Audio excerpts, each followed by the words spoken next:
Sebutlah perempuan Jawa yang masih memiliki terah darah biru dengan nama Padmarini. Ia adalah seorang juragan batik yang lumayan sukses di daerahnya. Sebagai seorang perempuan, ia memiliki modal alami untuk sukses sebagai pedagang, dan dalam pergaulan ia supel dan cukup cantik. Namun di balik kesuksesannya, kecantikan serta kesupelannya itu, Padmarini menyimpan sebuah rahasia kelam dalam kehidupannya. Ia menyebut rahasia tersebut sebagai ilmu pesugihan Sobrah Lonte. Ia masih ingat suatu ketika saat masih kuliah di Jakarta. Ia dikabari salah seorang keluarganya kalau ayahnya sedang sekarat di rumah sakit di Semarang, Jawa Tengah.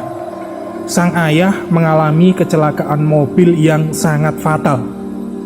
Tak menunda waktu, sore itu Padmarini pulang kampung halamannya di Pekalongan dan langsung pergi ke rumah sakit tempat ayahnya dirawat. Waktu itu ia sangat terkejut sebab sungguh keadaan ayahnya sangat parah. Kepalanya terbalut perban dan katanya retak. Bahkan tangan kanannya sudah diamputasi karena remuk tergencet bodi mobil. Ringkasnya, keadaan sang ayah sedemikian parah, namun anehnya, dalam keadaan seperti itu dia seperti tak mau mati, seperti ada sesuatu yang mengganjal ajalnya. Entah apa yang terjadi sesungguhnya. Kala itu Padmarini hanya bisa terdiam dan bertanya-tanya dalam hati. Apakah gerangan yang terjadi pada ayah yang sangat disayanginya itu? Sampai akhirnya salah seorang paman Padmarini bercerita mengapa ayahnya sulit sekali meninggal. Menurut paman Padmarini dari keluarga bapaknya itu, bahwa 35 tahun yang lalu saat masih muda, ayah Padmarini adalah seorang lelaki yang gemar mencari ilmu kanuragan, sering menyepi dan puasa mutih. Sudah banyak tempat angker, wingit dan keramat yang dia datangi, sampai pada akhirnya dia bertemu dengan seorang guru kanuragan yang linuih dan memberinya sebuah pusaka berupa wayang yang berwujud wanita cantik. Pusaka itu bernama Wayang Nyai Sobrah dan dikenal sebagai sosok lelembut ataupun makhluk halus yang berpower tinggi.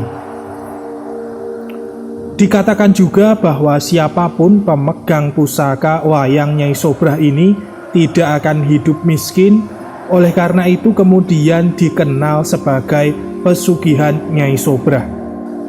Lantas apa hubungannya pusaka Wayang Nyai Sobrah dengan kesulitan ayah Padmarini dalam menyongsong ajal? Diduga ayahnya sulit menyongsong ajal lantaran belum mewariskan pusaka tersebut kepada anak keturunannya. Karena Padmarini sebagai anak tertua, maka dirinya yang ditawari pertama kali supaya menjadi pewaris pusaka tersebut. Namun ia menolaknya karena hal tersebut bertolak belakang dengan keyakinannya sebagai seorang yang telah menempuh jenjang pendidikan S2. Adalah Andarini, adiknya, yang kemudian bersedia mewarisi pusaka tersebut. Sesaat setelah Andarini bersedia menerima pusaka wayang tersebut untuk kemudian dibawa pulang dan disimpan, maka 2 hari kemudian sang ayah pun meninggal dunia. Namun apa yang terjadi selanjutnya? Di dalam keluarganya, Padmarini hanya mempunyai seorang adik, dialah Andarini. Adiknya ini sukses luar biasa dalam bisnisnya. Namun saat akan menetap di Amerika, terjadilah suatu masalah. Ternyata Andarini tak bisa membawa Wayang Sobrah Lonte tersebut, sebab menurut salah seorang guru spiritualnya, benda tersebut tidak bisa dibawa menyeberang lautan. Hal itulah yang jadi sebab musabab mengapa kemudian pusaka terkutuk itu jatuh ke tangannya. Niat awalnya semata-mata hanya ingin memudahkan keberangkatan adiknya ke Amerika. Andarini memang sama sekali tidak menceritakan seperti apa sesungguhnya kegaiban dari pusaka itu. Sebagai seorang kakak yang ingin membantu sang adik, Padmarini menerima begitu saja. Peristiwa ini terjadi setelah 10 tahun dirinya berkeluarga dan sudah beranak 3. Sebagai seorang juragan batik, Padmarini merupakan anggota dari keluarga besar pedagang batik juga. Hampir seluruh juragan batik di daerahnya mempunyai pertalian keluarga, setidak-tidaknya hubungan karena perkawinan. Bahkan Padmarini sendiri adalah anak sekaligus cucu juragan batik dan bersuamikan anak pengusaha batik juga. Melihat silsilah yang sedemikian, bisa dikatakan usaha dagang kain batik merupakan darah daging bagi Padmarini. Betapa tidak, pada usia anak-anak, ia sudah diasuh oleh ibunya sambil berdagang batik di pasar. Pada usia sekolah dasar, ia sudah belajar membantu di kios, dan semakin dewasa semakin besar tanggung jawab dalam pengadaan dan penjualan kain batik yang diberikan oleh ibunya. Padmarini sendiri merupakan alumni program Pasca Sarjana sebuah perguruan tinggi negeri di Jakarta. Namun ia merasa lebih mantap melanjutkan usaha batik peninggalan leluhurnya dibandingkan bekerja di kantor. Anehnya, usahanya kian sukses setelah ia menerima warisan wayang Nyai Sobrah dari Andarini adiknya. Bayangkan saja, hanya sekitar 2 bulan lebih 3 hari Andarini memegang pusaka tersebut, tanpa diduga usahanya berkembang pesat. Ia mendapat tawaran impor batik ke sebuah negara di benua Afrika. Tentu saja peluang ini diambilnya dengan sukacita, dan dari import inilah ia mendapatkan keuntungan yang sangat luar biasa. Bahkan, ia pun akhirnya bisa mendirikan pabrik baru di luar pabrik yang diwarisinya secara turun-temurun. Melihat kenyataan ini, ia pun mulai curiga dengan pusaka berupa wayang Nyai Sobrah itu. Ia berpikir bahwa wayang pusaka itulah yang telah mendorong kemudahan usahanya. Dalam hati, ia juga meyakini bahwa kesuksesan Andarini adiknya juga disebabkan oleh benda keramat ini. Tetapi ia tahu persis siapa adiknya itu. Di luar kesuksesannya dalam bisnis, ia tahu pasti kalau Andarini adalah tipe perempuan gatel yang senang kencan dengan pria tampan.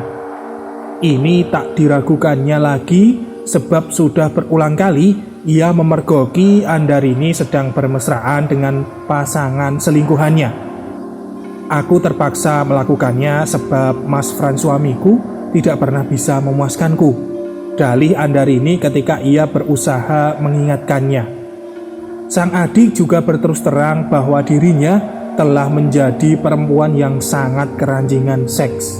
Belakangan, Padmarini juga mulai merasakan hal yang sama, yaitu nafsu birahinya semakin menggelora di tengah usianya yang hampir kepala 5. Di dalam sanubarinya juga kerap muncul perasaan aneh, yakni ingin merasakan sensasi ranjang dengan pria selain dari Bramantyo suaminya yang sudah mulai loyo itu.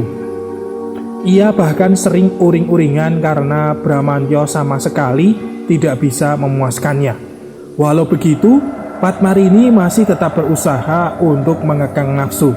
Setidaknya ia masih mempertahankan kehormatannya untuk tidak mencari kepuasan kepada pria lain yang jauh lebih jantan dibandingkan suaminya.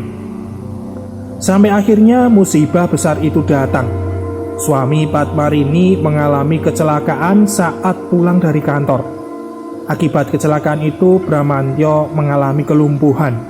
Sejak itu pula sang suami tidak bisa menjalankan tugas batinnya untuk memuaskan gairah Padmarini yang justru saat itu sedang membara.